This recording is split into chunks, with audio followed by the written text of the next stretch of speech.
Damn, Ingenious made the beat.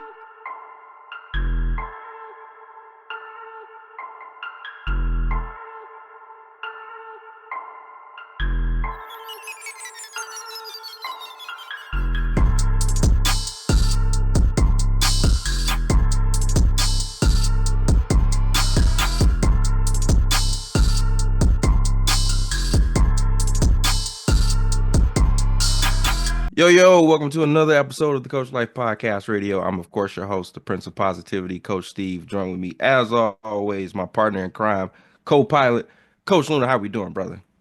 I'm doing great, man. Blessed. Excited for this one, man. I've been looking forward to having this podcast with this individual for a very long time. Absolutely. We ain't gonna waste no time. No time. CEO, founder of the Coach Life Podcast and brand about building your brand. Coach Wash, how we doing, bro? Blessed and ready. Yes, sir. Yes, sir. This is again today on the Coach Life Podcast. We're going to talk about a journey about a guy that has not taken no in any form or fashion, has found a way to grow mentally, physically, and spiritually. A former linebacker for the St. Louis Rams, warrior out of the University of Houston, a living testament to hustle, to heart, to faith, to what it means to stand to stand on business. Literally what it means to stand on business. I'm gonna say probably somebody just in the pre-show has given us so much gold in the pre-show. I can't wait to have this conversation. Former linebacker for the St. Louis Rams, Mr. Coach Phillip Steward. How are we doing, brother? How you doing? How you doing, man? You sound like one of my students. They call me Mr. Coach Stewart.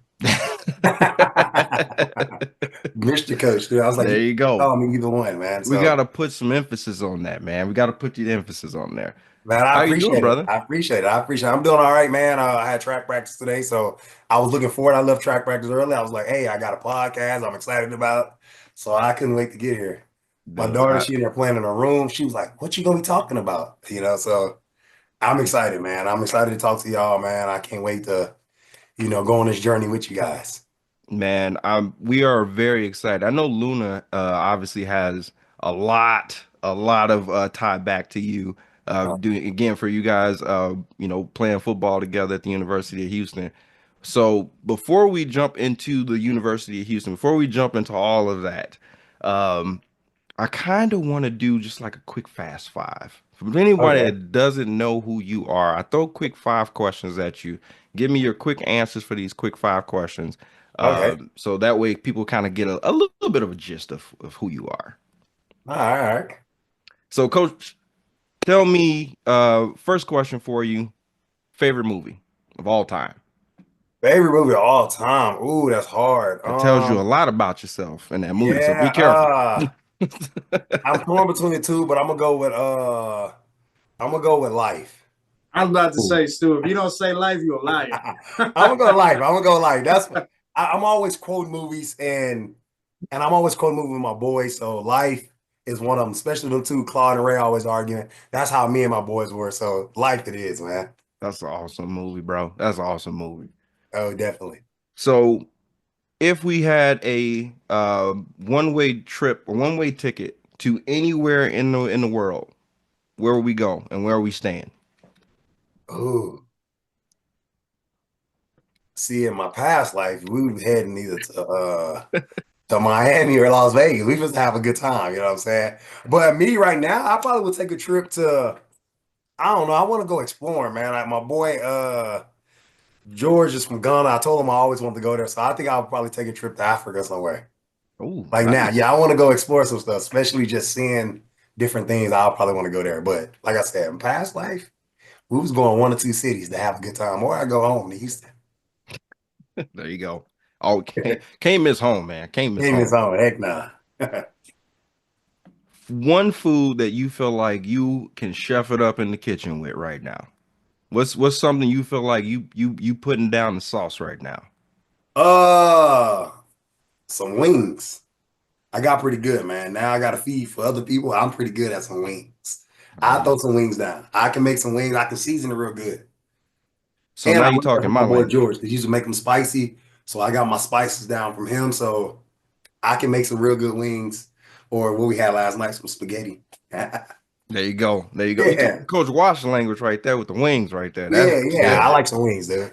I He's got a wings 2 or 3 times a week. So self-proclaimed wing king over there yeah, right yeah, now. yeah. Wait. We said I ain't self-proclaimed.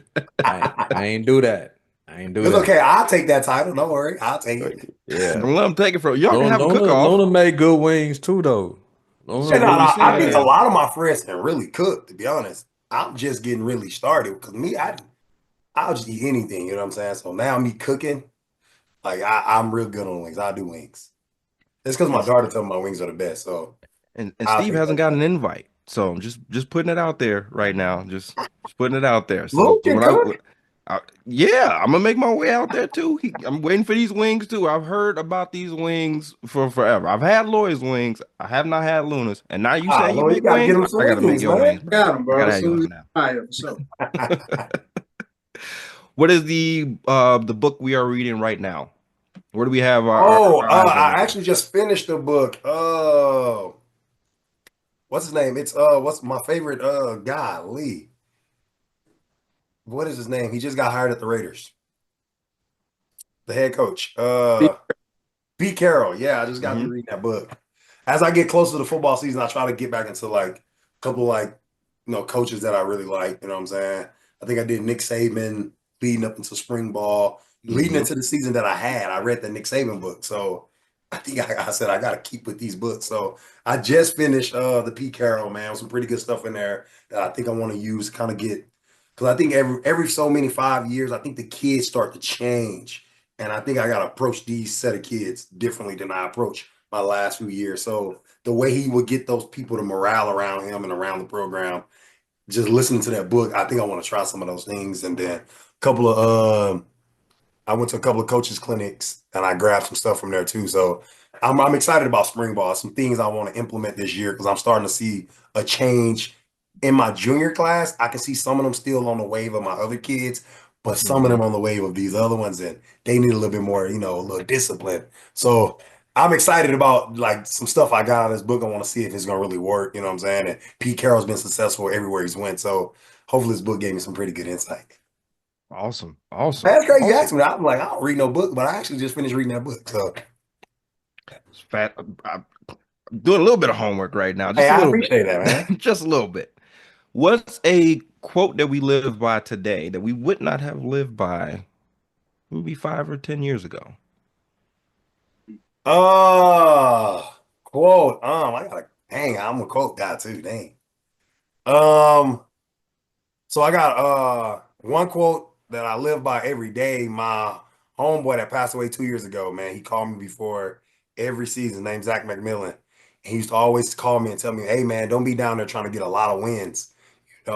He said the wind's gonna come when you change one of those kids' lives. And every single day I'm doing something to try to help change these kids' lives. And seeing some of these guys sign a scholarship, I think I'm doing my part. You know what I'm saying? I told him right now, I think I'm like 12-0 right now. Every year, if I can get somebody to graduate, like my kids graduating every year, I think the last 3 years I only missed two kids that didn't graduate from the program and they out in the real world now. And I think I'm doing my part. So I live by that like a mud. I tell people about that quote all the time. Don't be out there trying to change, the change is gonna come, when one of these kids' lives changes. And every day I strive myself on trying to change one of these kids' lives. Don't matter what it could be now. Where is it going to school? Was it graduating high school? Getting on track to graduate? Any little thing I can do to kind of help them, man. I pride myself on that. I don't think like me, I wasn't really a school guy or Hmm. I didn't really care. I don't say I didn't care for people. I just think if it didn't bother me, I didn't really care for it. And now I feel like I'm trying to save everybody. My wife tell me you can't save everybody. I try. You know what I'm saying? Because he used to always tell me that. He'd be like, "Man, what you doing this season?" I'm like, "I think we might can go undefeated." And he'd be like, "Man, don't be out there worrying about those stats." You know what I'm saying? One of those kids' lives got to be changed. You know what I'm saying? So that always stick with me. When I have my parent meeting, that's my first quote up there changing kids' lives, one day at a time. So that's one of the quotes I live by right there. I love that. Absolutely love that. Again, you're doing it for the right reasons, giving Yeah. them that motivation that they can keep moving forward. Thank you for dropping those fast five on us. I But appreciate it, man. let's get into the little bit of the nitty gritty, right? So Uh-oh. we're going to talk about football, but before we talk about football, what was the moment, the first moment that you realized that football wasn't just a sport for you, where this was now the calling? Like, this is what I need to be doing. I was in Arizona. I was still training because I was a free agent at the time. And I think the calling came was, he probably don't want me to say this, but my boy Jack, he ended up getting kicked out the first game. So he was like, Stu, I need you to be the head coach for the next game because he couldn't coach the next game. And we had lost the first game, we got blown out. And then going into that next game, we had returned like 3 kicks. We had scored offense. We scored on defense, and everything was just clicking. And then at halftime, all the kids was cramping up, and I was like, "What the heck do I do? I don't have no players." And so the fans was like, look, we can go get some mustard, some pickle juice from the concession stand. Things was just going crazy at halftime. I had to call like 3 times on the road, like, hey, my kids are really, really cramping. You know what I'm saying? So, and I think we ended up pulling that game off. We ended up winning big in that game. And the kids were so, so excited. And on the bus, they were singing the song because we were the Cowboys. You should have been a cowboy by what is his name? I cannot think of it. Keith something. I know his name something. Keith, Keith Urban? No, not Keith Urban. He just passed away like a couple of years ago. But I remember that you should have been a cowboy. They were singing that. I mean, they were shedding tears. And I was sitting there just listening to them like, dang, like this is like because they haven't been winning, and that was our first win of the season. We was the new coaches, the first win, and I was like, dang, this is what it's all about, man. Like these kids went out there and tried to do everything I asked for us to get that win, and they tried every little thing I asked, and it was hard. We was cramping, and we went through a lot of emotions, and I was like, dang, this is what I'm supposed to be doing. And that following week, man, I got a call from the Tennessee Titans. My agent called me and was like, hey, man, the Tennessee Titans want to bring you in for a workout. And I was like, they do? Like, dang, like I've been waiting on this, but I had got into the season. I had already started coaching. And I had told myself, I was like, man, I think this is what I'm supposed to be doing. I had told my agent, I was like, man, I'm good, man. He's like, are you sure? And I was like, I think this is what I'm supposed to be doing. Like what I just experienced last week, I ain't never felt like that come across my body. And I was like, I think this is what I'm supposed to be doing. And he was like, you sure, man? He said, because this probably won't come back around again. And I was like, I think I'm sure. I think I'm positive. I never fought him on it. I said, I'm positive. And I've been doing it ever since that day. You know what I'm saying? And I like really, really bought into it after that. You know what I'm saying? Because my boy Jack ended up coming back the next week. And I think, man, we was at the school 12 o'clock every night trying to find ways to kind of bring back that happy feeling we had. And I think we went 5-5 that year. We ended up making the playoffs. And those kids was like, dang, these coaches know what they're talking about. And we only had 23 kids that year. The next year we had like almost 40 kids. We had to order them jerseys. That was like, this is the biggest the team been in like the last 5 years. So like that feeling that came across me, I think after that game, man, like it made me realize like, I think this is what I'm supposed to be doing. And like I said, I never looked back. I just kept going. That's so dope. Yeah, That's man, just I so just kept dope, going. I man. never looked back. And I don't even think I ever told my mom. Like I ain't never told my mom that they had called me or nothing. I just said, this is what I'm doing and I'm doing it. You know what I'm saying? I just remember telling my agent, I said, man, I think this is what I'm supposed to be doing. He's like, you sure? I was like, yeah. And he asked me where I was. I said, to be honest, I don't know. Because I'm in a small town. It's right off I-10. I ain't never heard of this place. But the kids, the things I seen on those kids' face, man, I'm like, whoa. I remember when I was that age and just this was everything for me, you know what I'm saying? So I stuck with it, Hmm. man. And now I'm still doing it years later. I think I've been doing it So, for 8 years now, 7 years. so now you just led me to my next question for you. So that same feeling that you saw all the kids have, Uh, take me back to when you were in high school or even in college. Like, where was the moment where you felt like you had that same type of feeling, where that same type of energy? so it started in Little League. I remember playing in my apartment. We was just running around. Me and my sister, we was playing tag or something. Hmm. And I think it was a football practice going on across the street. And one of the coaches was like, hey, you come here. And I was like, me? Like, I was like, what? And he's like, yeah, you come here. He was like, man, you ever play football? I was like, nah, man. I just go to school around here. You know what I'm saying? He was like, you want to play football? I was like, yeah, I play. I don't mind. You know what I'm saying? And I was like, but you gotta ask my mom, and I can't be over here because I'm supposed to be in the apartments, and because I had walked across the street, and then because my sister said I'm going to tell you went across the street, so he was like, I'll come with you to your apartment. So he ended up coming back to my apartment. His name was AJ, Coach AJ. I remember him. He came to my apartments and he told my mom like, hey, we have football practice across the street every night. Your son can join and stuff like that. And I remember the first time going out there, I think I was bigger than everybody out there. He put me at running back. And from there, I just took off. I was like, this is the best shit ever, you know. So excuse my language. I was like, this is the best thing ever, man. And and from there, dude, I think from there I just played. I think I was 7, 8 years old, and I had played ever since. Like I just remember going out there and just running around because I was bigger than everybody. So the little kids were trying to tackle me. I was knocking them over. I was having the time of my life out there. And I remember playing running back, but then they told me it was a weight. You have to be a certain weight to carry the ball all the time. So they used to starve me all week so I can carry the ball on the weekend. I remember going through that whole little process, but like I said, it was time of my life. I enjoyed it. And from that day on, I played football, you know what I'm saying? And at the time, I remember telling the kid the other day, I never knew about college, any of that stuff. I just thought, I'm going to the NFL from here. You know what I'm saying? And then once I got in school, I met coaches, players like, hey, you got to take an ACT, you gotta go to college for so many years. I'm like, dang, why I got to do all that? Why I just can't go straight to the NFL? You know? I never knew about any of that because nobody in my family really was like sports like that, that went to school for Right. sports, that excelled at it like that. So I never knew you had to go through all that anyway. I had a favorite team. I think LSU and Texas was my favorite teams. I just knew I was going to one of those schools, stuff like that. So I remember, man, I was like 7 years old when I first got that feeling. And I think me, and like I said, when I had that coach that game, it brought me back to that time. And being at that small school that I was, they didn't really know football like that. So it made me go back to the basics anyway. Like I remember walking around the field, hey, this is a pylon, this is a 5 yard line. Like, because that's how my coach taught me when I was 7. Like while everybody Hmm. was practicing, he took me around the field and was teaching me the field, the game. Hey, this is the sideline. You know what I'm saying? Those are goalposts. He was teaching me that. So I remember doing that with them. It just brought me all the way back to when I first started playing. And I think I fell in love with the game all over again. You know what I'm saying? That's So, awesome, like I said, man. I've been coaching ever since. Like to this day, I run out the tunnel with the boys. It just feel like I'm suiting up, like I'm supposed to go play. It just give me that feeling, like, dang, this is why I do it right here. You know what I'm saying? So it's been pretty That good. that's the type of coach again that gets the kids to rally around just the energy that you have. I can only imagine you know, being in the tunnel, being in the, you know, being Yeah, in the locker room or being on the field and my coach has this kind of energy.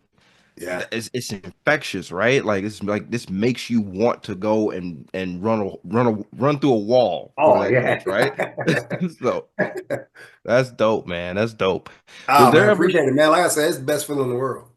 was there ever a point in when you were in college, was there ever a point that kind of broke you from that mentality? Or was there just more upward trajectory to become better and be better?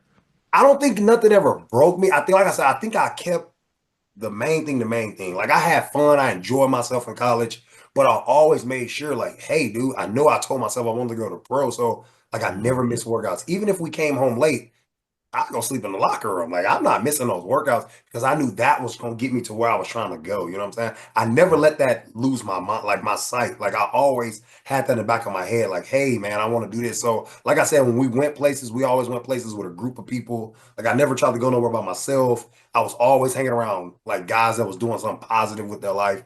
You know what I'm saying? So I think I just kept those type of people around me and they encouraged me more like as they see me like starting to step out, like, man, Stu, you really good, dude. You gotta start doing this. Like you better start doing extra. I'm like, well, come do it with me. Like, so I think just being around positive people, like just kept pushing me to where I was going. You know what I'm saying? So I don't think I ever had a decline where I was like, man, I don't know if I can do this. I just kept like being around people. Then my friends from high school, they was all playing. That's all we ever talked about to this day. We still talk about football. You know what I'm saying? So like they just kept it a positive thing. And then I think that itself just kept pushing me to go forward. You know what I'm saying? So I don't think I never had doubt in my mind that I would make it. Like I said, when I was 7, I thought I was going from that field straight to the NFL. I didn't realize I had to go through all these other steps. So And So I know Coach Luna can attest to this. Absolute dog at the University of Houston. A dog.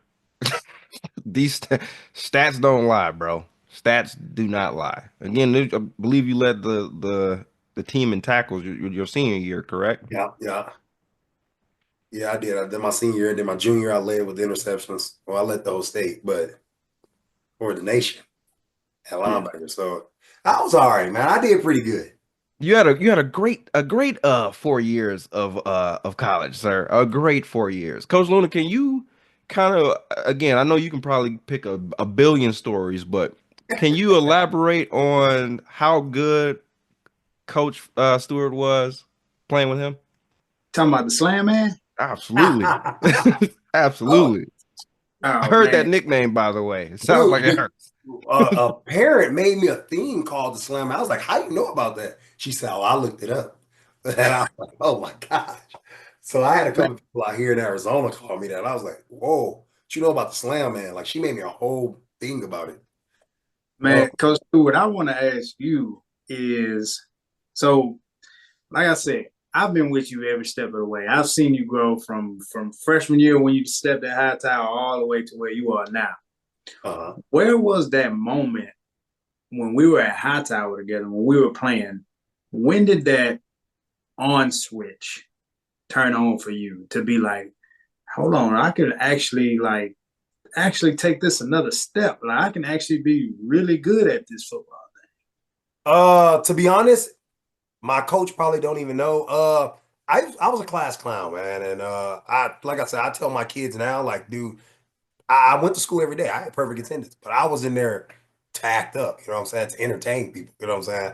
And I acted a fool, and I think I had got in trouble. I think it was my sophomore year, like the end of my sophomore year, I had got in trouble, and my coach came to me, Coach Hallmark. I remember he came to me, he came looking for me, and I think I was in ISS or something, and he was looking for me. And when he opened the door, he was like, "Hey, where's Stewart?" He asked the teacher, and the teacher pointed at at the door. He's like, "Huh?" He's like, "Yeah, he behind that door." I was standing in the corner, so I was in there talking like all the time, and he was like, he shook his head like, hey, I know he was disappointed. So he told me to come outside, and he had told me like, "Hey, man, um." you can't keep doing this. You're gonna have to figure this school part out, or they're gonna take football away from you. He said these scouts coming here asking about you, and I can't keep lying to them saying you're not here. You know what I'm saying? You're gonna have to clean up your act because if you can't figure out the school, this football stuff not gonna work. And I think when he said football is gonna take away from me, I think that struck me. I don't think I got in trouble no more after my junior year. I think I was like, ever since my junior year, I don't think I ever got in trouble again in class because he was like, man, they're gonna take football away. Like, whoa. Then that's when he had told me, you're gonna have to go take an ACT or SAT, you're gonna have to get a good score to get in these colleges. And I'm like, oh, bro, you just put a lot on me right now. I never knew any of that until he was explaining it. And I was like, golly, like you said, I'm not going to ever play no more. He's like, yeah, this will be it for you in high school if you don't figure the school part out. And man, I don't think I ever got in trouble. I don't even think Coach Hallmark knows that. He told me that, and that did something to me. It registered. I know it registered me because I remember him telling me that. And I remember me standing in that corner because when I went back in there and I was standing in that corner, like, dang, he said they're going to take football away from me. Heck no, I just remember saying, hell no, he's not taking that from me. And so I think after that, I don't think I ever got in trouble again. I think I just stopped getting in trouble. I don't know what the heck happened. Nothing was funny no more. I didn't want to crack no more jokes. I don't know what it was. Like I still was a funny guy, but I kind of made sure I stayed out of trouble. And like I got my act right. I ended up taking my ACT late. I ended up getting like so a few schools that was after me ended up dropping back because I was a last minute ACT guy. And then once my score came out and I had a really good score on it, they all started rushing back. And I remember Coach Hallmark telling me, he's like, I don't know what to tell those scouts because I know I was committed to University of Houston. He's like, but all these schools keep calling me. And I knew it was because of that test score because my mom said the same thing, that all those schools was calling me. Like I got a lot of late offers late that man, I'm going to University of Houston because that coach had told me he believed in me. And I was a mama's boy. I didn't want to go far, but I remember that, man. It was towards the end of my sophomore year, I think second semester, because I couldn't run at the state. I couldn't run at the track meet, at the district track meet. I couldn't run, and everybody wanted to see me run, but I was in trouble. And I remember him telling me that, and I was like, man, I got to clean my act together. And I think after that, I ain't never got in trouble again. So that's when I know it hit me for real, where I had to say, man, I can really do something with this. He telling me those scouts coming looking for me and I'm nowhere to be found, and I'm gonna miss up my opportunity because I couldn't figure out the part at school. You know what I'm saying? So right now, as a coach, I don't play no games when it comes to the school. You know what I'm saying? Like I'm emailing teachers all the time. I'm checking their grades every so many weeks because if you can't do it in school, it ain't gonna work on the field. And I think once I cleaned up my act on the field, I excelled more at football. You know what I'm saying? I started to learn the game more because I was opening my mind up to it instead of just being a good athlete. Like I Mhm. started going to film after school with Luna and Sean. Like I started doing all those extra stuff to enhance my game. So I think after that conversation with Coach Hallmark, it really changed me right there. So we have a new mindset. Yeah. We already have the skills on the field. Check that box. Mm, We already have a goal in mind. Get to the league, right? yeah. Was there ever a sense at any point in time where you had you had a thought that the league may overlook you, that you may not get drafted, that you may that things may not work out in your favor? Was there ever a point in that a point in time, or did you always have that had my blinders on and this is where I'm going? Well, for me, I knew that's where I was going, but I can say it was 1 year, man. My numbers were really good, and they was comparing me to Monte Teo. I remember him. They kept comparing my numbers to him. My numbers way better than him. I'm like, he playing on the number one defense. You know what I'm saying? But my Hmm. numbers were killing a lot of those guys, and I'm watching these guys, get drafted and stuff like that. And I was like, well, dang, I should be able to get drafted. You know what I'm saying? I ended up going undrafted, and I thought I had a good career, but just the way the world's work, that never made me give up. I'm like, well, somebody gonna take me because I did really dang good. You know what I'm saying? Like I always thought that. Like I did pretty good. Somebody should give me a chance.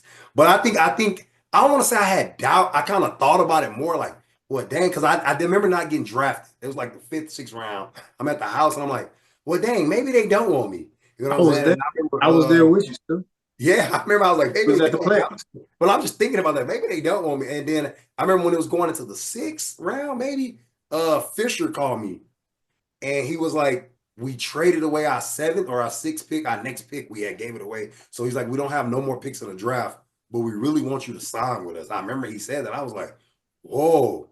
And he called me. And then my agent called me after that saying, hey, man, I got a few teams. If you don't get drafted, I got a lot of teams lined up that really want to bring you in. And he was like, so it's not a bad thing that you don't get drafted. We have some teams that now we can make the decision where to go where you can actually make the roster. You know what I'm saying? I know a lot of people get drafted. He said, but some of those guys don't actually make the roster. So he was like, we get to do that. And he kind of put it in perspective for me. So that right there, even when I had doubt, it changed instantly because he had called that call came in. I was like, well, dang, maybe I still got a chance. And then I end up after the draft was over, my agent kind of broke it down for me, like what teams would be a good, place for me to go. Cause I'm like, he asked me where I want to go. I was like, Dallas, Texas, stay close to home. But he was like, the goal is to make the team, not to just be there for the first couple of days in rookie minicamp. He said the goal is to make the roster. And he said your best chance was because the Rams, they only drafted one linebacker. They drafted Alec Ogletree in the first round from Georgia, and they didn't draft no more. He said, so now it's nothing but rookies there for you to compete against. And he said, I can put your rookie tape versus any of theirs. You got a good chance. You know what I'm saying? So I was like, well, let's go. And then my homeboy had went to the Rams the year before. He called Hmm. me, was like, Stu, this is the place for you, dude. We don't got no linebackers. We only got Ogletree. We don't have no backups. You need to come here. I remember him telling me that. So it reinsured what I needed to hear. And I was like, well, I'm going to the Rams then. He had reinsured it for me. And then my agent had kind of broke all that down for me. So that's when I kind of was like, well, here go a new challenge. Here go a different mindset. But for the most part, I think I stayed focused like I was going to make it. But I did have some doubt that day because I'm like, dang, all these rounds. I ain't know this many people that was better than me. Golly. So, but it was a little doubt in there. But like I said, my boys was there with me. I think my mom was there. So I was like, I think my aunt was there. So I was like, they were still cheering it on. And then when I got that call, it just changed everything for me. We got the call. We own the team. What was the first? What was that first like transition period of being on an NFL team? Like, what was that transition period like for you? Not gonna lie, man. I didn't have my license. Story before I get that. I didn't have my license. And my agent was like, man, send me your license stuff so I can fly you out there so you can go to rookie minicamp.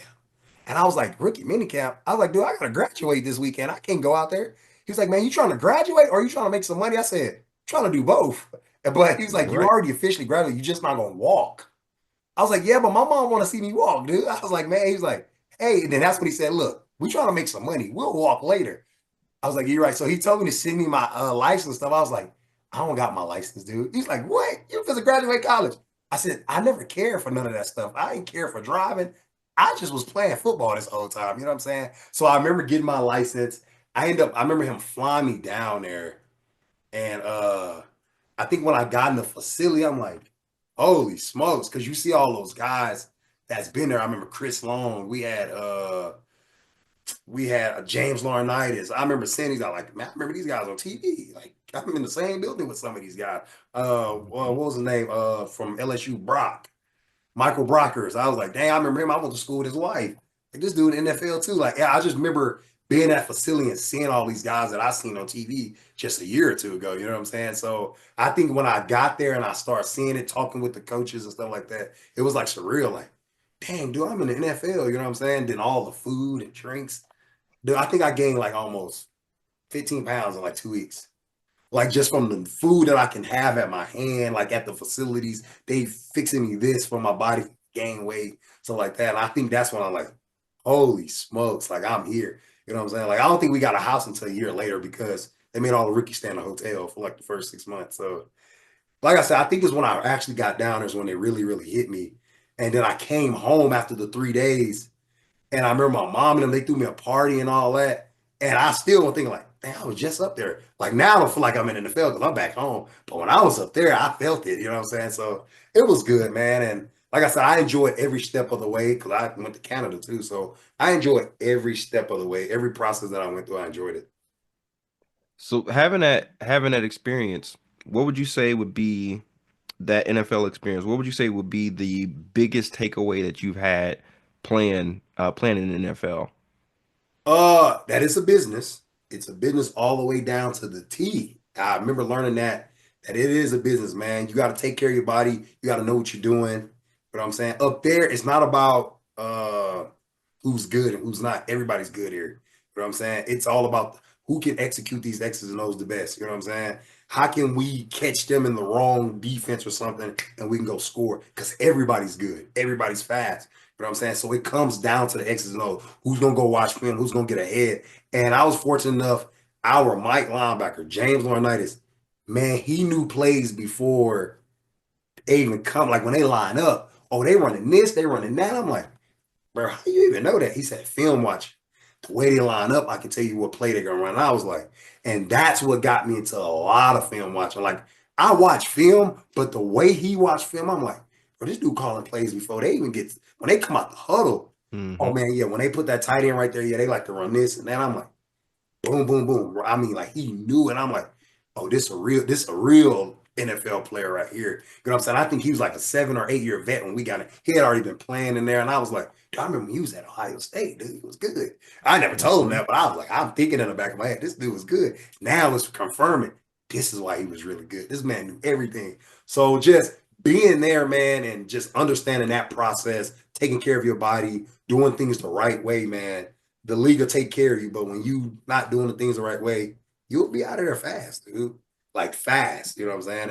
And I think that's one of the stories that goes untold. A lot of people see the draft and stuff like that, but what about those people that don't go get drafted or don't make the team? We never hear from Hmm. them guys ever again. And me being in a position where I was, I seen that happen. Like, dang, that dude was with us like 2 weeks. Never heard of him ever again. You know what I'm saying? And just meet new friends and stuff like that, dude. It was tough like at the beginning, but once you got in it, it was actually a pretty good thing, man. And for me, it was a dream come true. Even though I want to do more years, it was a dream. Like I told myself when I was 7 years old when I first played that I want to go to NFL, and it happened. So for me, like that was everything I needed. You know what I'm saying? Even like I said, I wish I would have played longer, but it was confirmation that I put my mind to this and I made it here. You know, and I try to get that to the kids, my kids now, dude. Like, if you want to do it, dude, it's possible, but it's gonna be hard work, dude, and it ain't gonna be no cakewalk. I know that.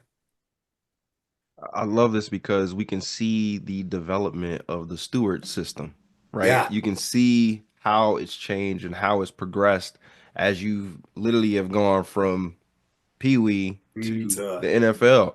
Like that's I always had this. I said this to one of the team that I mentor.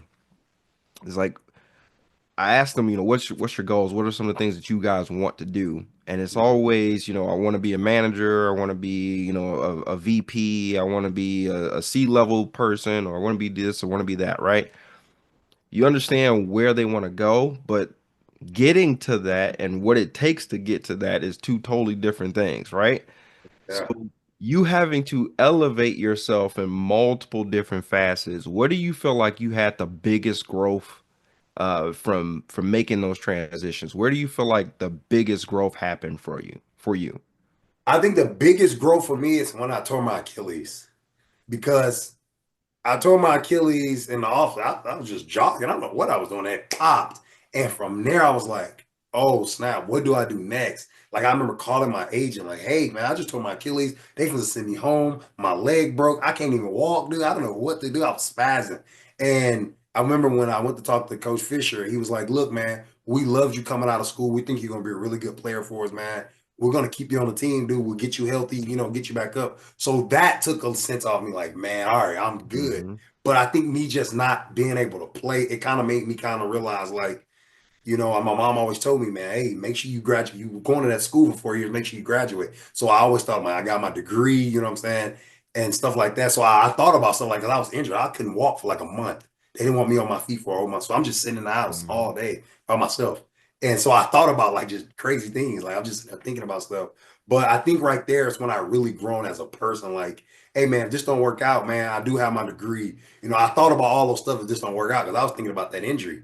Like, what if my leg don't ever come back and stuff like that? So I always thought about that stuff, but I think I really grown during that time because I was able to see the game from like a different view. Like I used to go up there and talk to the scouts. They sitting in film, watching films, and I remember telling me, man, if you good, we'll find you. It don't matter what school you at. He was like, this all I do is watch film of tape, just constantly watching tape. And he was like, so if you good, man, we'll find you. And I'm like, all right, shit, I would never do that.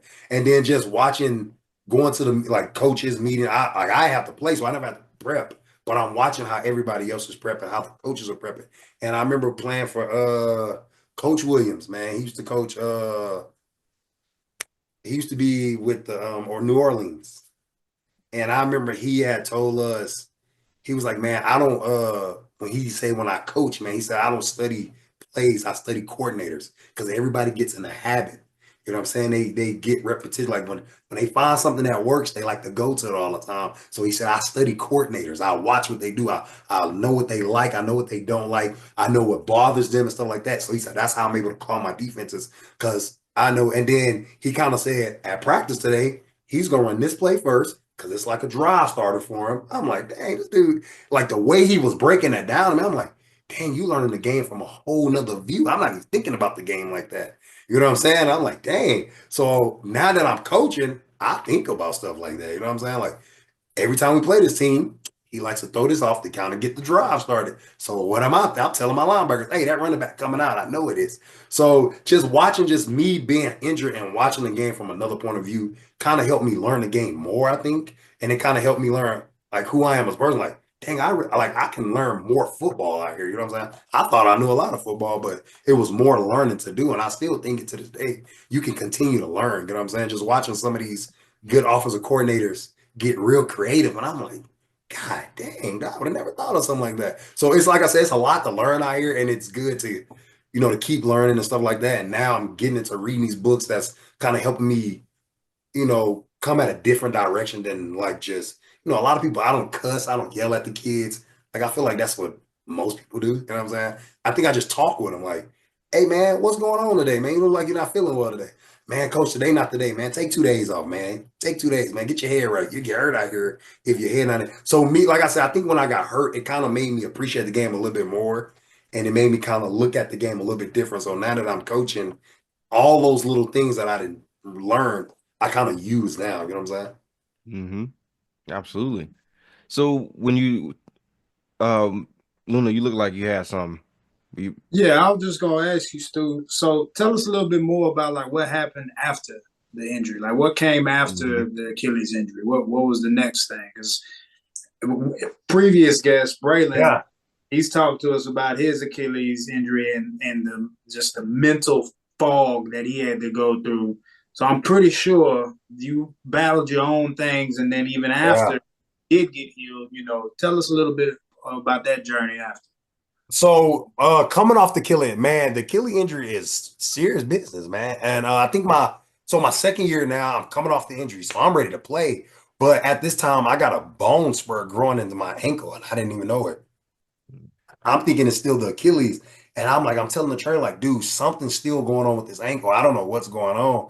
And he was like, no, dude, it's strong as ever. You know what I'm saying? I've been training you. I know it's good. But I was like, every time I go out there and cut, something is stabbing me. Like, it's killing me. And so I ended up going in, get an x-ray. I had a bone spur growing on my bone. They said it usually happens after surgery. You know, it just, it comes, you know what I'm saying? So they ended up shaving up the bone. So I felt good, but now I got to get in shape. And now it's preseason. I'm like, dang, I'm out of shape. I had to been sidelined because of that bone spur was killing me. So in preseason, I'm trying to get myself in shape, but I'm also got to play because I got to make the cut this year because I was injured. You know what I'm saying? So I'm Hmm. out there doing everything, and I'm like, I'm stressing because I'm like, I'm trying to learn to play. But we got a new defensive coordinator. This when Greg Williams came in. I got a new defensive coordinator, and I'm trying to learn his defense, also trying to get myself in shape at the same time. And it was like, and then you battling for positions, new rookies that came in. That's when Aaron Donald came in. We ended up getting a lot of more people. Like it's starting to get competitive around here. You know what I'm saying? The Rams are starting to grow right now. And so that part was like tough, you know what I'm saying? And then I think it took me like a couple of games. I started getting back to my normal self. Like, okay, now I feel myself, but it's the fourth preseason game. And I think they end up cutting me. So they end up cutting me because I thought I was gonna be on a practice squad. They end up cutting me, but I told my agent, like, hey, dude, I gotta play. I'm feeling like my old self, but I can't stop playing right now or I'm gonna get back out of shape. So I end up playing, man, for dang, what's that league? Golly. It was a league that they had where everybody played. We didn't even get paid. It was kind of like the XFL. Yeah, XFL. So I play like maybe 5 or 6 games. I'm balling. I'm making all the plays in there. I'm like, I was telling myself, like, I told my agent, like, dude, this is it. I'm ready to play. Look for me, you know, like, try to give me some workouts. And I think a Canadian team reached out and was like, hey, he can come play here for a year, get his legs back under him, and then go back, you know, go back to the NFL. I'm like, whatever. I didn't even budge. Let's do it. So I ended up going to Canadian workout. I ended up making a team. I was in Saskatchewan, the Rough Riders. You know, so I ended up going out there, dude, and I'm out there balling, but their league is a little bit different than ours, dude. And that bothered me to this day. I'll never forget the name. They traded for a linebacker, but he wasn't there in the preseason. So I'm getting all the reps. I'm like, dude, football can't be this easy. Like I was killing it. And but I was playing Mike because up there it's a lot of hybrid positions. You know, the outside linebackers are DBs, the DNs are like outside linebackers, the noses are like DNs. Everybody's like a Hmm. hybrid position. You know what I'm saying? It's a lot more DBs on the field because the field's bigger, but the ratio has to be more Canadians than Americans on the field. So that Okay. part ended up biting me in my butt because I didn't know nothing about that. It has to be so many Americans on the field than it is. I mean, so many Canadians on the field than Americans. So like if American DB gets hurt, it's a whole cycle got to go on. Like we can't replace that American DB with another American player. We might have to replace it with a Canadian player, move somebody else. Like it's a whole cycle that goes on in that. And that was new to me. And so the whole preseason, I'm killing it. Then here come this linebacker. I'm like, well, who's this guy? 8-year vet. His name was Shay. I remember his name. 8-year vet came in, and I'm like, well, he gonna have to play over there because I've been balling right here. I don't know where he supposed to play. You know what I'm saying? I remember telling my linebacker coach, he was like, no, he gonna have to play that position. I'm like, well, why? Because most of the Canadians play the predominant positions, like the Mike, safety, not the quarterback, the tackle. You know what I'm saying? It's their league, so they play like those predominant roles in the game. So I'm like, so what I'm supposed to do? He was like, man, this from up top. It's nothing. It's out of my hand. You gonna have to go on the bench. He has to start. We traded for him. They didn't think I was gonna come in and be that good. I don't think. He was like, but he has to play. I was like, well, let me go play outside. That's for where the DBs play because the field is wider. They put, like I said, DBs out there. So I'm just sitting on the bench. Now I'm like, man, I didn't got myself back in shape to do nothing. So I remember going in the preseason game, dude, it was freezing. I think it was July, freezing. I'm like, what the heck, dude? Middle of the summer. And it was cold. So I've been sitting on the bench the whole time. And I think he got banged up. He got hurt or something. Stewart, go in there. Yep, my turn. Went out there. I'm chasing somebody, pulled my hamstring out of there. Been sitting around, pulled my hamstring out. Bro, I'm done with this. I was mad. I was hot right there. And so that took me back to when I tore my Achilles. Like, maybe I'm not supposed to be doing this. You know what I'm saying? That's what I'm thinking in my head. But I felt like I was because I had got myself back to where I was able to play like myself in college. And then that happened, you know what I'm saying? So they end up rehabbing my hamstring back. You know what I'm saying? The season ended up ending. I ended up coming back home. So that's when I was living with my homeboy DJ. So I'm back home now. I'm still training because my agent was like, "Do you have some good tape? We can sell it to some of these teams." So I'm a free agent right now. So I'm still there training, but I'm like, I just spending money. You know what I'm saying? Because I make money from the NFL, but I'm like, all my money is going out. Ain't nothing coming in because I ain't working. I was playing. So I ended up like, man, I got to do something. So one of my friends was like, man, you come drive cars here at Hertz, dude. So I ended up going to Hertz to kind of drive cars to kind of bring some money in, like it'll feed me, it'll pay for my training. You know what I'm saying? Instead of me just spending all my money. So I ended up doing that for a little bit, like an off season, still rehabbing my hamstring, still like working out every day. And then my boy Zach ended up getting a middle school job. He ended up getting a job. His boss wanted him to come coach his kids in middle school. So I went and did that with him. He was paying me. I was like, that's more money I can have coming in instead of going out. So I started doing that, man. And then my boy Jack ended up getting a head coaching job out here in Arizona. And he was like, Stu, man, you want to come with me? I'm like, I ain't doing nothing out here. I'm just training. And he was like, man, I just need you to help me kind of get the program started, you know. And then I was like, wow, that is easy. So I'm thinking Arizona. I've been to Arizona before. I've been to Phoenix. Like I'm thinking Arizona. And I ended up coming with him out here. And that's how I got here. We drove in the middle of the night.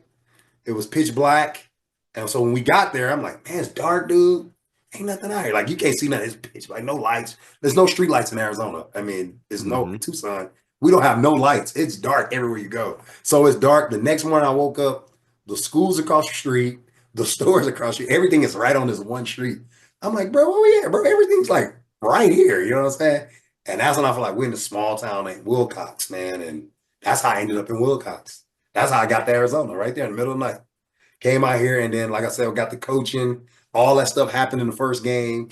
I'm still training, and then that second game happened. I ended up getting a call from my agent, and I told him what I told him, and I've been coaching ever since, man. I ended up meeting my wife down there. I ended up, you know, so I ended up staying in Arizona. I ain't been back home, and I've been out here what 8 years now. So I'm in Arizona. I'm an Arizona baby now. I do want to go home though. I tell her that all the time. Houston is Go and my home. visit. That's she You can say. go. Go You can visit. go visit. You can go How she visit. say you can go visit? I say, but they pay coaches good out there. You know what I'm saying? I do a good job out here. They'll pay me. She like, you can go visit. She always, You know Take care of the what's wife. crazy? Take care of the wife. The theme that I just keep hearing throughout this whole thing, Stu, is all you needed was a little glimpse of hope. yeah, Every single time, but all you needed was just a little bit of hope. And I'm talking about the smallest little bit of light that you can see, I'm taking. And yeah, the bit, and what's crazy is like you talking about that drive to Wilcox. That's all I'm picturing is pitch black, and the only light y'all see is the light coming from your headlights. that boy was And horrible. that, but that's all you need. Yeah, That's all you needed was, hey, as long as I can see the path, I don't know what's on this side. I don't know what's on that side, but something's telling me I need to go here. yeah. You're right. I tell like my mother-in-law told me. She said I think it was God's gift for you to meet my daughters, and she think because the way we met was crazy. We met. I was sick. And one of my coaches, he was dating one of her friends, the mom's friends, and she invited me to a game night. But I'm like, I'm sick. She's like, I want you to come over so you can meet the ladies and everything.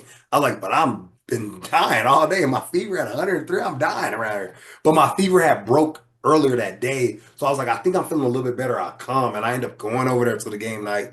I didn't really talk to nobody because I had been dying all day. We played the games. It was good. And that's when I had seen, you know, my now wife. I seen her. I'm like, whoa, wait a minute. Who is that? You know what I'm saying? Like I was sick, but I'm not blind. I seen that. And then, then I remember telling her, I was like, hey, who was that lady that was here, man? I need to know her. You know what I'm saying? And she was like, that's my my homegirl's daughter. She's back home because she's putting herself through school because she was trying to get ready to go to pharmacy school.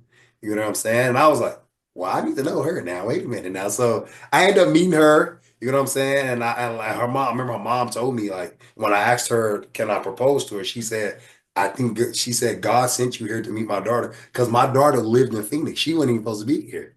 She had just got back home to put herself. She had to take a couple of classes before she applied to pharmacy school, and that's the only reason why she was back there in Wilcox at the time because she was living in Phoenix the last 5 or 6 years, and she had Mm. came back home so she could save some money so she can just put herself through school, take those 2 classes. And I ended up meeting her, and I was like, maybe I was supposed to be here because I was supposed to leave, you know what I'm saying? And I ended up staying, you know what I'm saying? I ended up staying, and now I've been here 8 years. Yeah, That's man. that's Right. I want to circle back to the hope thing.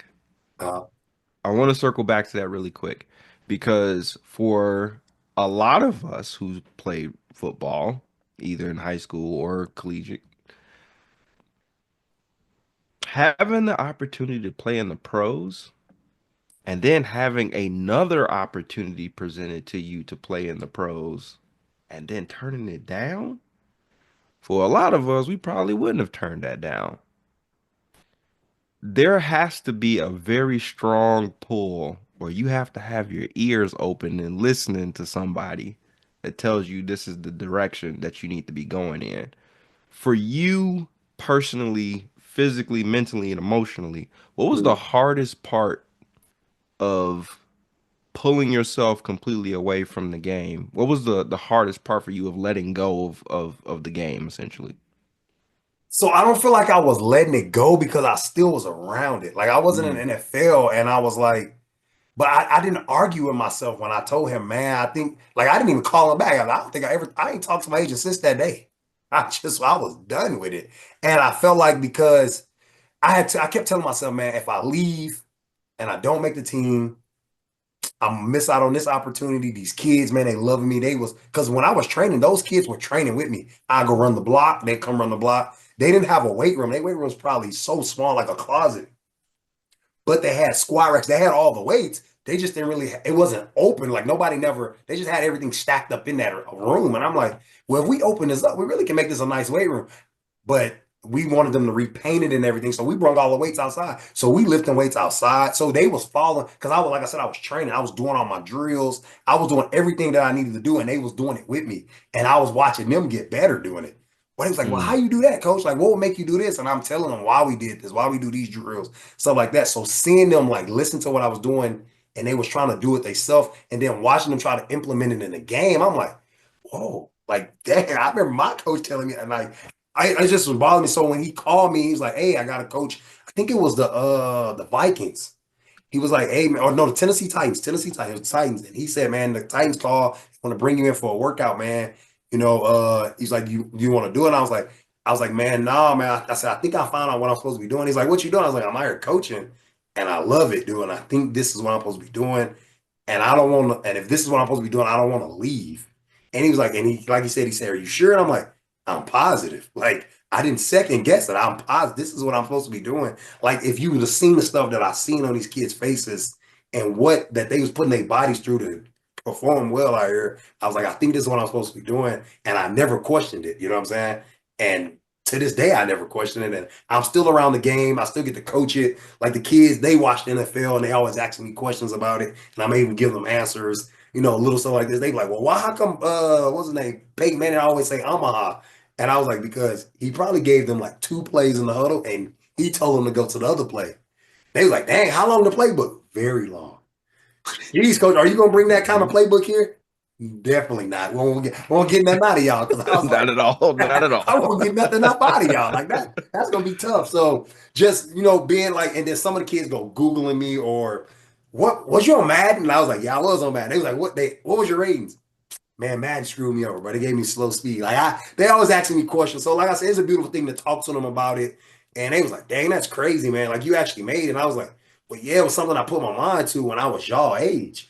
But some of the things they was like, well, you think I can make it? And I'm like, well, some of the stuff y'all doing, I wouldn't do it. Like that weight room, I lived in it. Y'all don't even like it. So like I said, y'all eat these hot chips every single day. Like y'all not even putting the right stuff in y'all body to be able to do it. And they was like, well, what do I need to eat? So, like little things, like some of them really want to learn it. Some of them want to like take something from it. So me being in a position where I'm able to give them that, man, like I said, man, I think this is what I'm supposed to be doing. And I told you, my homeboy Zach, once I got down here coaching, when he had told me that first time he ever called me, because he had called me every year. Hey man, what you think you gonna do this year, man? I'm like, man, I don't know. Like my first year, I remember my first year when we went 7-3. I said, man, these kids ain't never won a game. You know what I'm saying? They 0-10, 2-8, 1-9. No, they Mm-hmm. got a loser mentality. You know what I'm saying? So I said, man, we can win a few games, man. I think I can kind of get it cleaned up. And I just remember telling him about that. I was like, man, I think from there I can build. And he was like, well, man, it's not all about those wins and losses, man. And that's what he told me, man. Those wins gonna come from those you change one of those kids' lives. In my first year, I had a kid go to BYU. And Mm. I remember him calling me saying, Coach, man, I would have never thought this was possible. Like I was gonna go to, I think he was supposed to go to NAU, Northern Arizona University. He's like, man, I was going there with my boys, and they had already planned out their room they senior year. They had already kind of knew, and we just going to college. We're gonna graduate. We're gonna go live our life.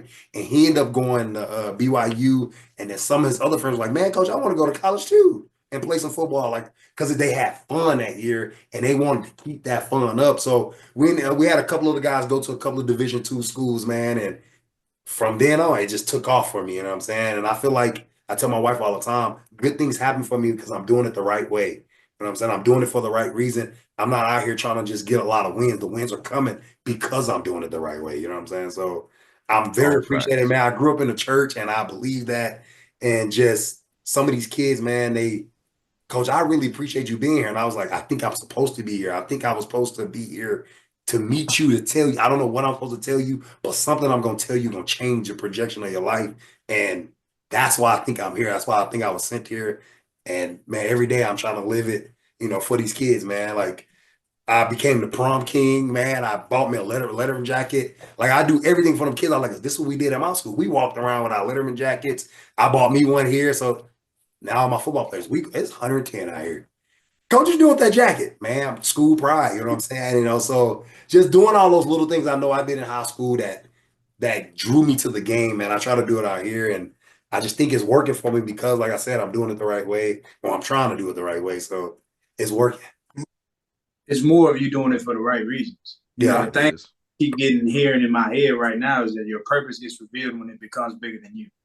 yeah, Had you taken that opportunity to go to Tennessee Titans, you would have just continued on the same path of trying to fulfill you. yeah, man, yeah. You said that. I think you're right about that because I watched my senior year. I watched one of the guys that graduated before me.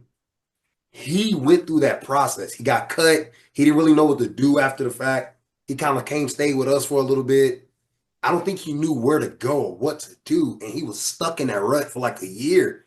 And I'm like, I don't ever want to do that. Like life, the world is moving on. And he was still stuck and I got cut. And I'm like, dude, you got to move on. You got to keep going. Because if not, the world's moving too fast, dude, and you'll get left behind if you don't keep up with it. And just watching him go through that, I was like, I told myself, I don't ever want to do that. When it's over for me, it's over for me. I'm going to move on. You know what I'm saying? Like I said that about my hair. When it's gone, I'm cutting it. I'm not getting low fades, nothing. I'm cutting that stuff off. I just told myself that and I stuck to it. And so it wasn't over for me per se, but I think, man, I just thought it just came out of my mouth when he asked me when I was like, man, I think I'm doing what I'm supposed to be doing. It just came out. So I think it was put in me to say that because I was done with it. You know what I'm saying? Even though I felt like when I just got myself back in shape, I really can go back. I've been training down here thinking I was going back. And then when he called me, I told him I was done. Like maybe if you'd called me 2 weeks prior to that, I probably would have went. But Mm-hmm. he called me. That call came in at the right time for me to make that decision. And I believe I made the right decision now that I'm in the position that I'm in now. I'm able to change some of these kids' lives and I'm happy doing that. You know what I'm saying? It's not about the money because they don't pay out here in Arizona.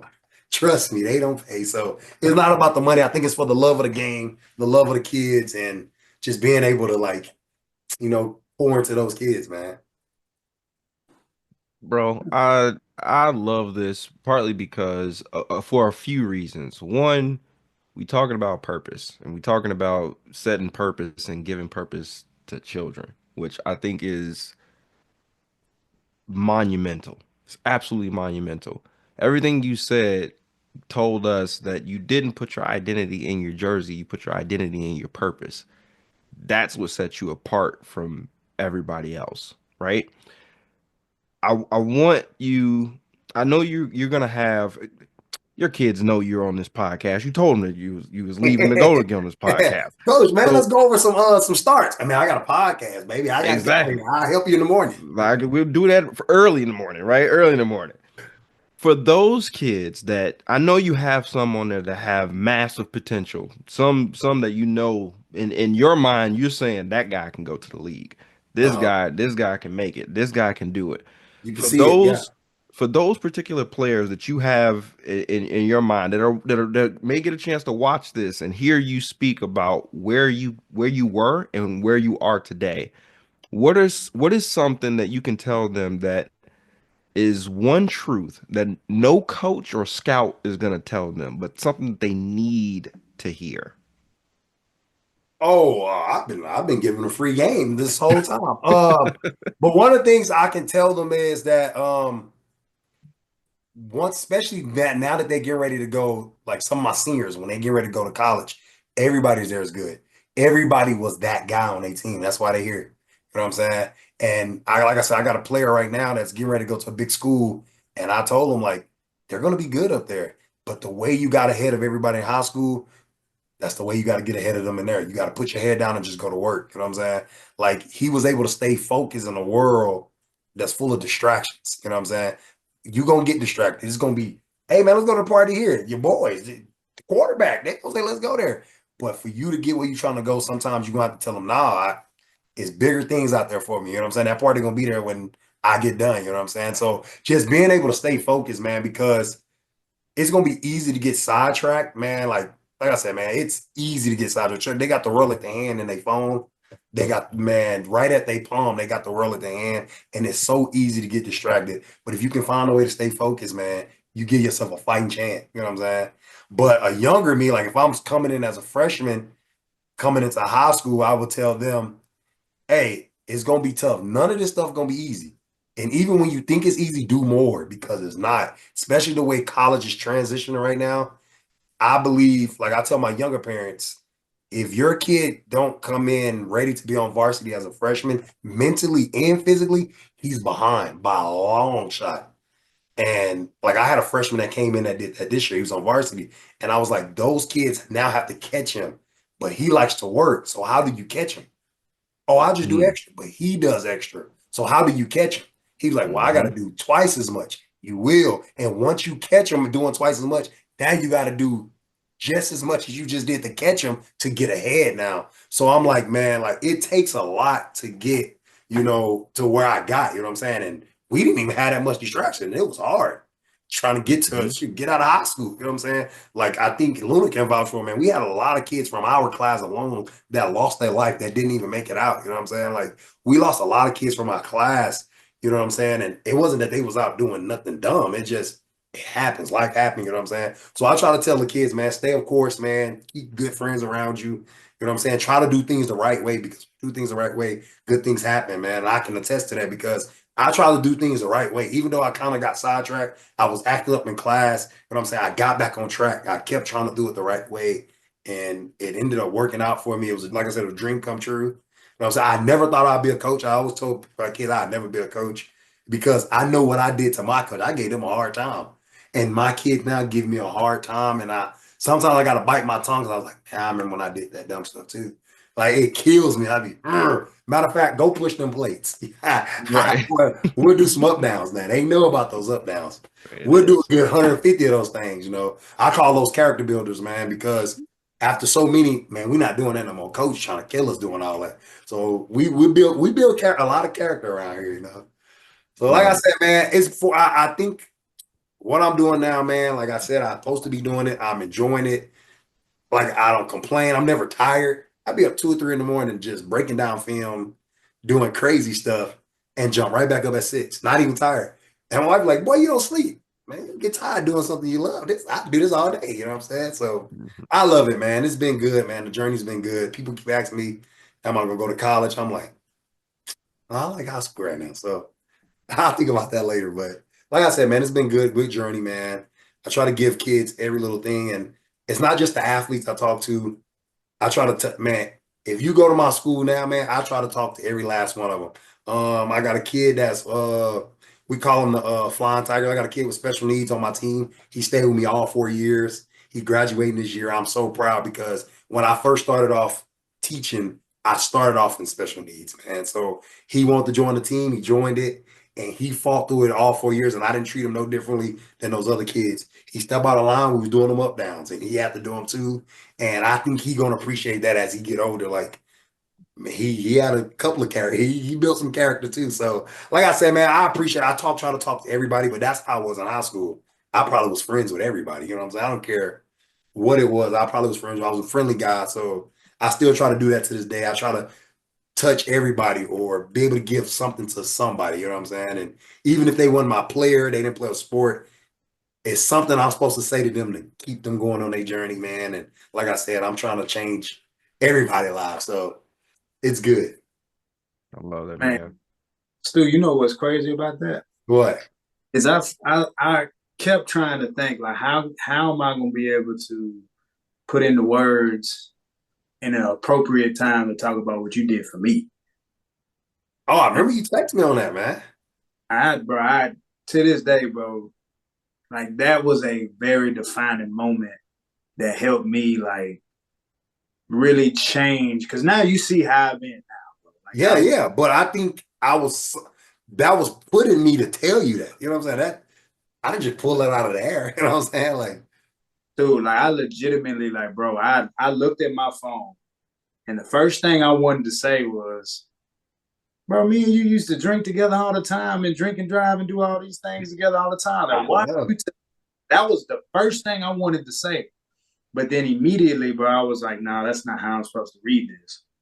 And I read it again, bro, and I legitimately, I teared up, bro, because I was like, man, I didn't think about that. I didn't think about what my actions could possibly lead to and the effect that it would have on everybody. Yeah. That, bro, that conversation that you sent me, man, that literally changed everything for me. You have a gift, and your gift has always constantly been whatever you receive, you don't question, you put out. And that non-filter is what's needed in the society that we live in today. Because too many times we receive messages, but then we want to synthesize it and try to put our own little spin on it instead of putting it out there exactly the way it needs to be put out.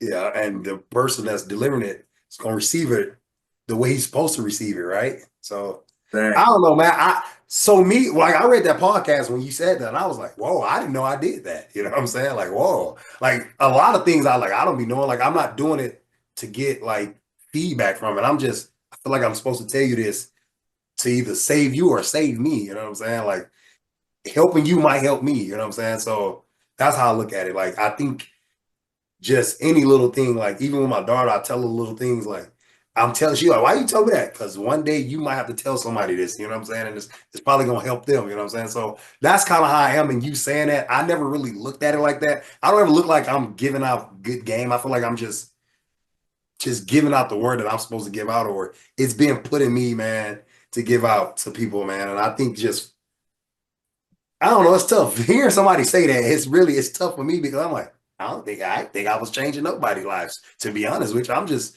being me, like being Phillip Steward. That's the only person I know how to be.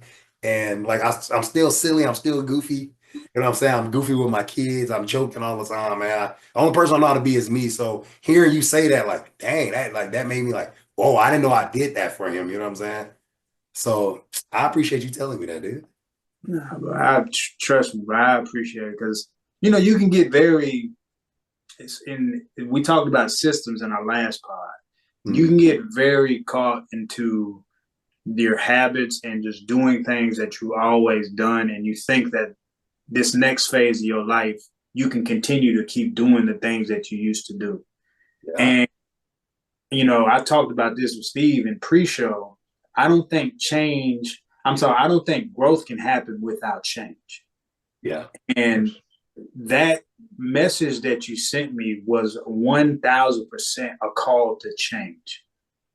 Because at this moment I was still grieving, we were still grieving everything that happened just 2 months before with DJ and Zach, the accident.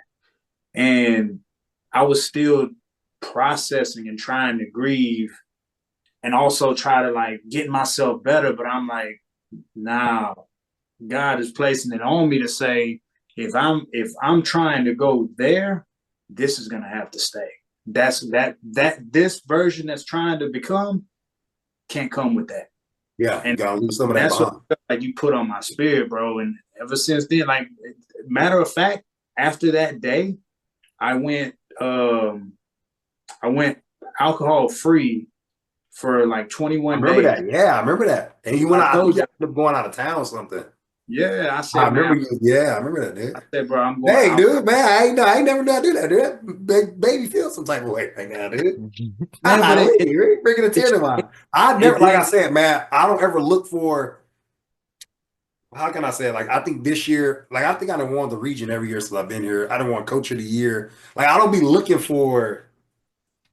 I like nobody. I don't look for none of that. You know what I'm saying? I think I got coach of the year. I bought all my coaches a ball that said coach of the year. We all did this together. You know what I'm saying? So just hearing you say that to me, dude, like I never knew I did that for you. You know what I'm saying? Like that puts me like whoa, man. Now I got to be conscious of what I say because I'm putting stuff out there in the air and not knowing how people are receiving it. To be honest, and like I said, I don't feel like I'm saying bad stuff to people. I feel like I'm telling them. I feel like That's I'm your supposed to be telling you this. To be honest, and that's your you know what I'm saying? I think I'm supposed to be telling like I'm not like and it might like for each person it comes out differently. Like I might be joking with this person, but they hearing it the way they're supposed to hear it. You know what I'm saying? And like you said, I think, dude, I don't know, bro. That kind of messed me up. You saying that, bro? So I'm glad you told me that, bro. yeah, bro. I Real trust talk, me, bro. man. I say it all the time, bro. That you have no idea how much that changed the trajectory. Because I don't. You can sometimes get so caught up into your own ways that you don't think people are even paying attention. And you know Yeah. what I'm saying? So you get to thinking like everything else is going, ain't nobody paying attention to me. And then you get something like that, like, oh damn, I in this moment I didn't think nobody was checking for me. You're right, dude. You're right, man. Hey, I'm glad you told me that, dude. Huh? You just did something for everybody, to be honest with you, because one of the things that I've seen, and you kind of made this narrative very, very clear, Coach, is that we weren't always the greatest student. We did our work, we were there, but we weren't always the greatest student. I'm going to disagree with you. Just in Why? this hour-long podcast, sir, you've been a awesome student. To listen to the direction that you've been given by God consistently and not question. Again, for some of us, we see a fat check. There's an opportunity to go play for the Titans right now. I could make some more money right now.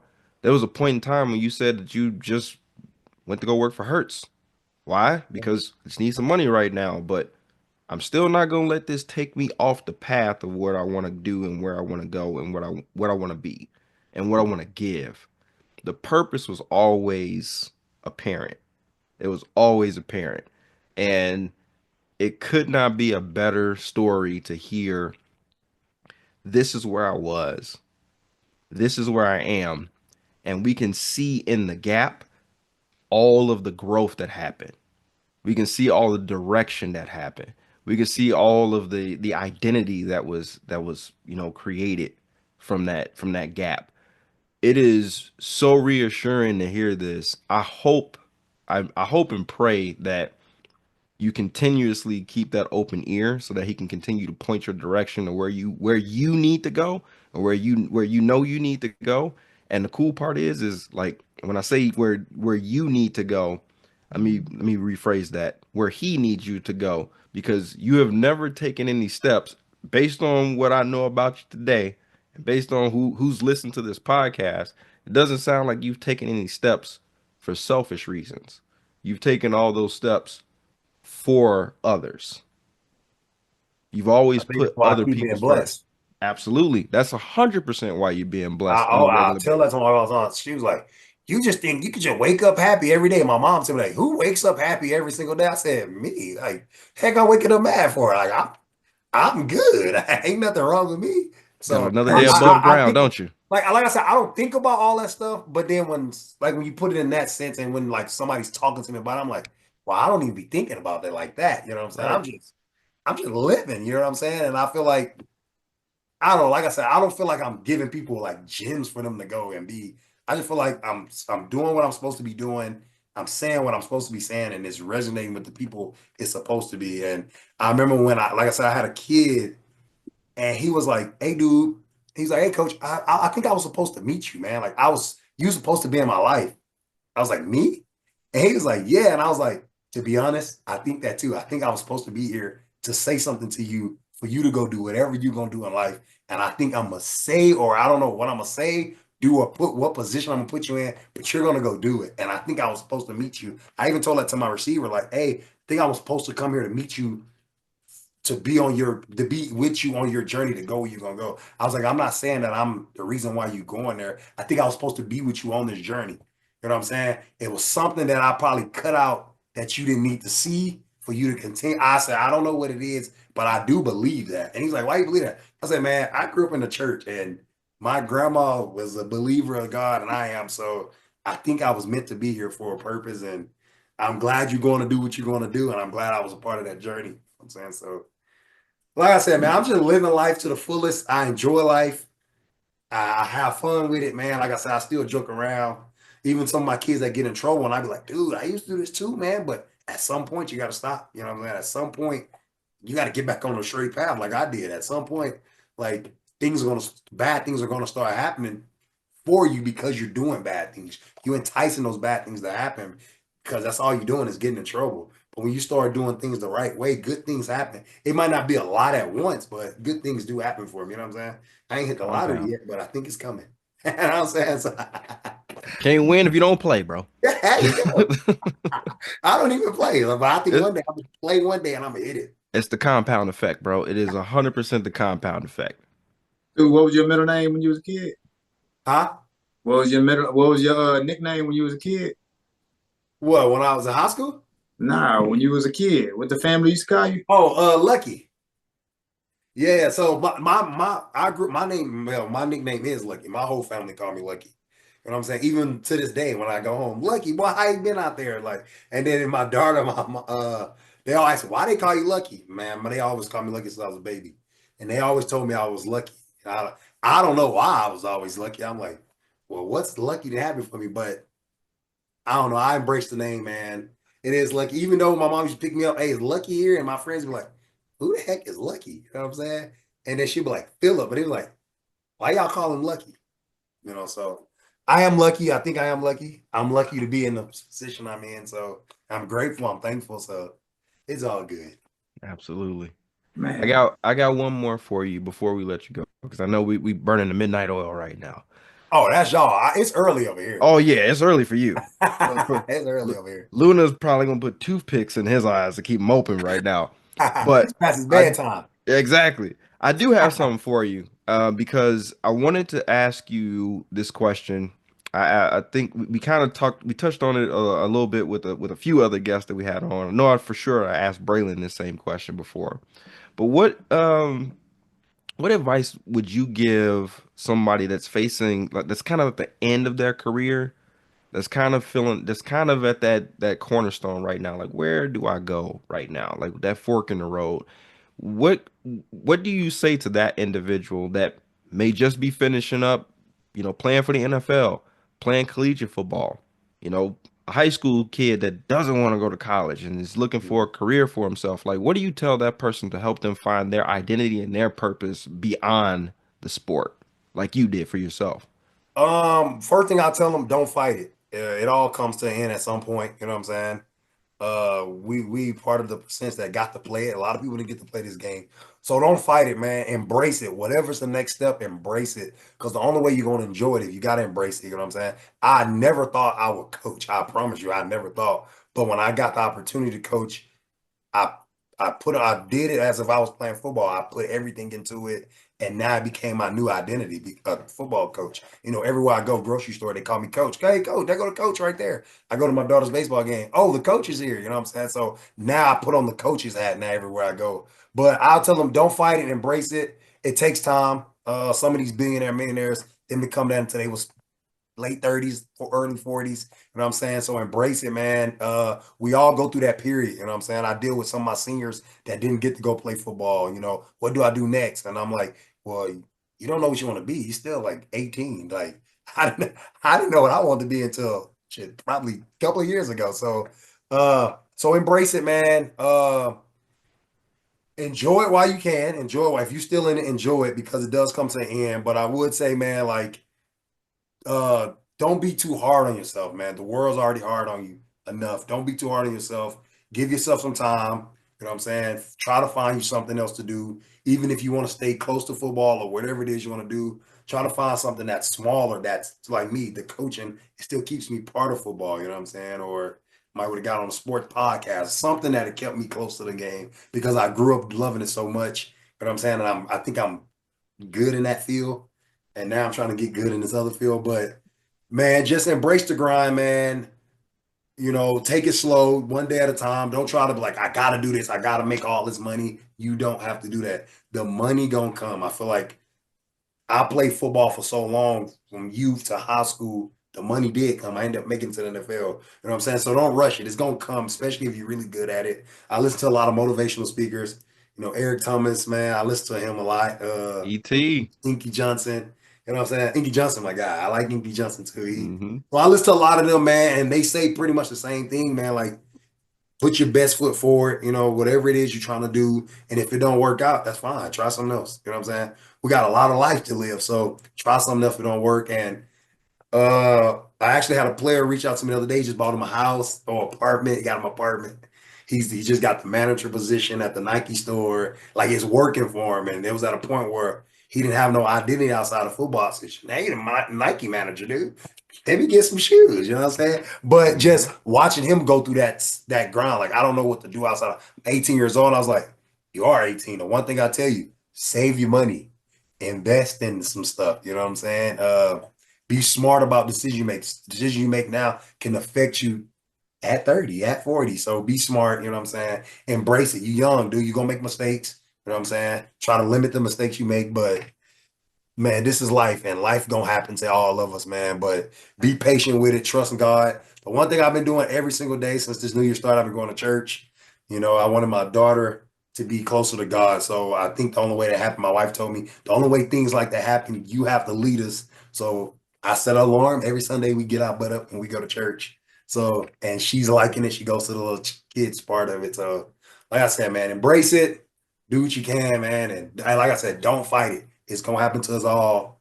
So that's all I got for you.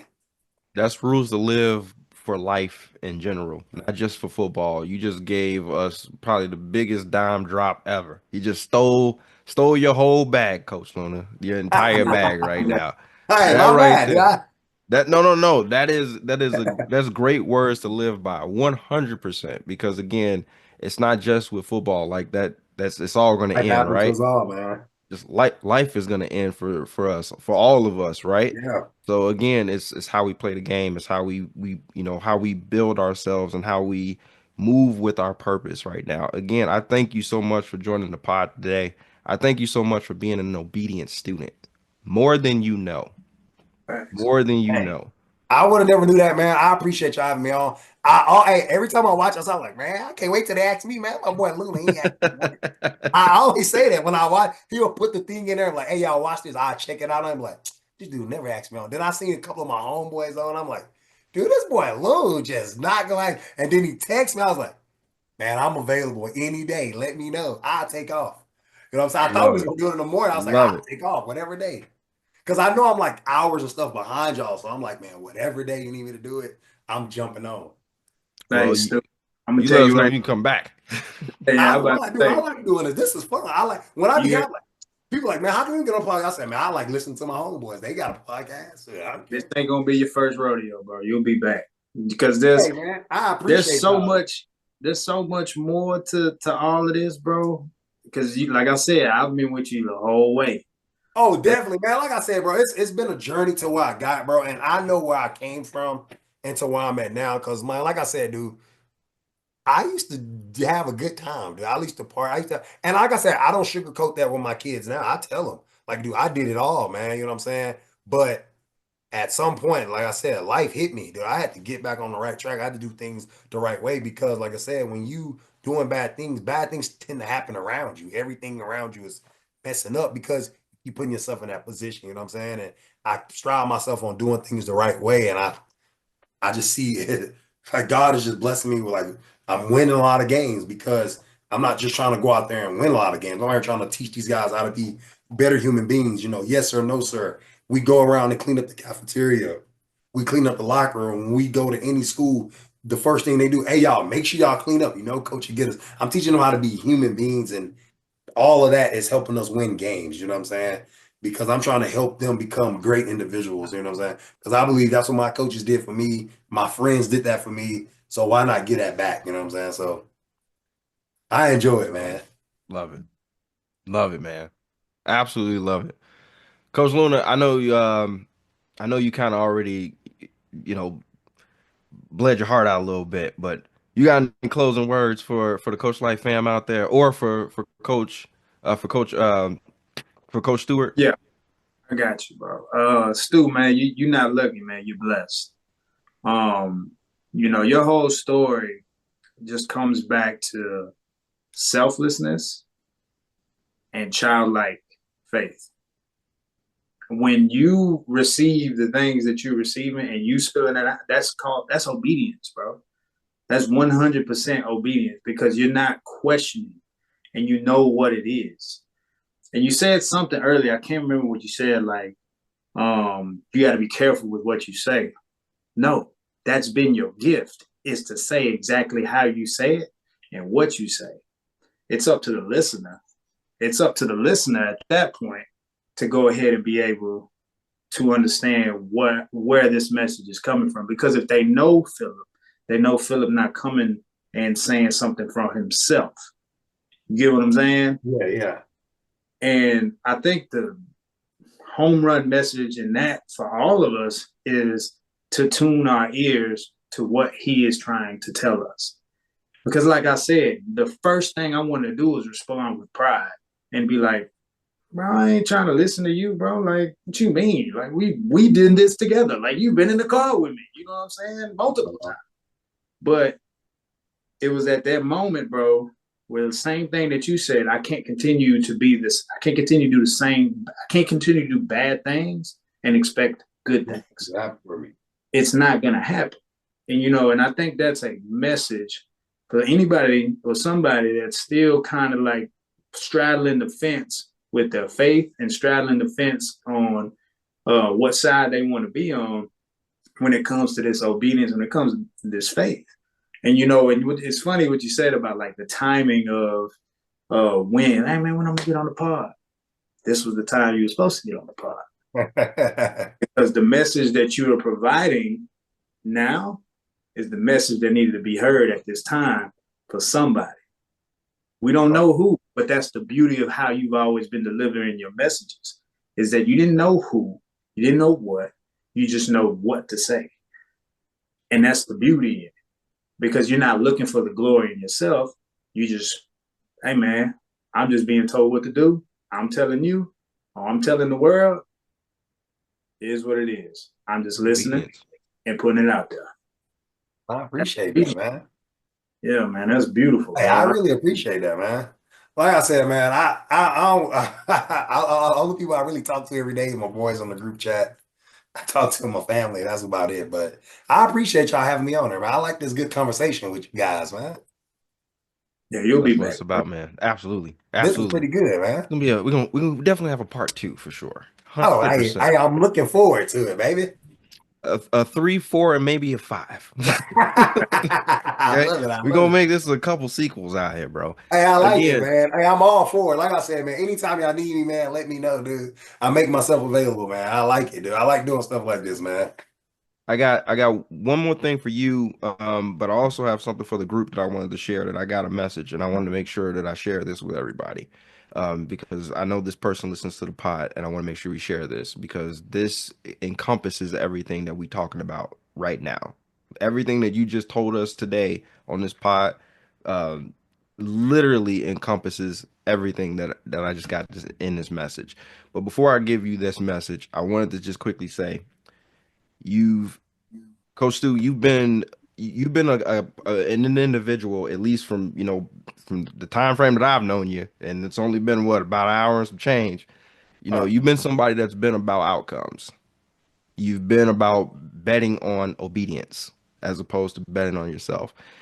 You have never, and at least from just hearing the story, it doesn't seem like, you didn't just survive. You thrived. You found a way to thrive consistently. You've been able to pass the test. You've been able to listen to the teacher and been able to give good examples on how to lead and how to be that good student.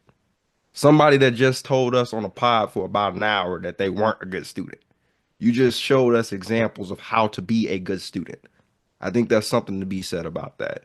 Definitely something to be said about that. I hope that you're able to, I hope that somebody is listening to this and says, this is the time. This is the time where I need to make that change. This is the time I need to make that shift for myself now, because he's making this very possible.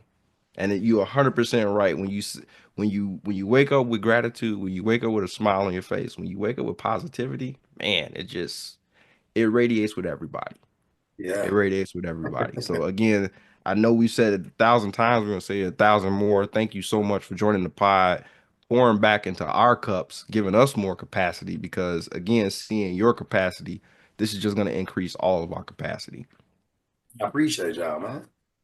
I want to share this really quick. And I know Coach Wash. I know you know who Meech is. Uh, Oh Meech is man. one of the kids He's that we like, used to oh coach. man. Yeah, he's one of the kids that we used to coach. Kids now, grown man Oh now, man.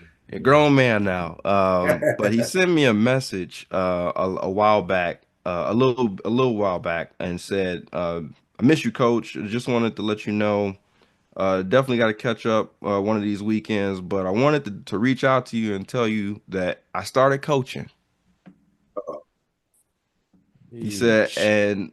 yes, Meech is coaching right now. He says, and all I could think of was how much this was a full circle moment all over again. Again, I appreciate all that you've put into me and to put into me as a coach, as my coach, and both on and off the field for life. And I hope that I can even partially make as much of an impact as you have. That right there, you hear this from kids you've coached, so on and so forth. But to see it in real time and to see that gap, to see the change, right? I remember Meech when his freshman sophomore year. I remember Meech, his little scrawny stick figure, and come his senior year, the man was a stud. The man was a stud, an absolute stud. So shout out Meech, shout out AB, shout out to all the kids that we got a chance to coach. I definitely, again, I hope they get a chance to listen to this podcast and see the positivity and see exactly what you have instilled into your life and into your player's life on a regular basis. So again, that's what it's about. That's exactly what it's about. Coach Thank you, bro. Wash, you got some work to do, bro. Unless you got I, something for us, you ain't got nothing today. I don't have no work today. All I got is man, let God lead. There you go. Let him lead. And you gonna be all right. Hey, I like it, man. That's enough words to say right there. Short and sweet. Short and sweet. Again, if you like what you heard, smack that like and subscribe button if you want to hear more from your Coach Life fam. Again, go ahead and holler at some of that merch. Coach Stewart already mentioned that he need to get himself a couple hoodies and some Yeah, shirts man. and stuff, Shirt, something, you man. know. So Man, we we, I'm we a got we got new work coming out. It's crazy. I was just talking to my brother. It's dropping soon. Give me another week and a half. All right, all The some right. whole, I'm s- gonna hold whole you to that site, now. the whole site gonna be ready. You're gonna be I'm able gonna to, hold you to yeah, it now. yeah, yeah, drop ship straight at your door. Okay. I'm gonna tell you right now, I'm gonna hold him to it. So don't even worry about it. Yeah. Yeah. I'll hold him Coach to Stewart, it. if you don't get it, Go ahead. if you don't get it, Coach Stu, we're gonna make sure he gets it over to you ASAP. For Look, sure. I done Okay. already invested some money. Something coming. There you go. Something Good, coming. good. Again, if you like what you heard, smack that like and subscribe button. Until the next time, family. Stay positive, my friends.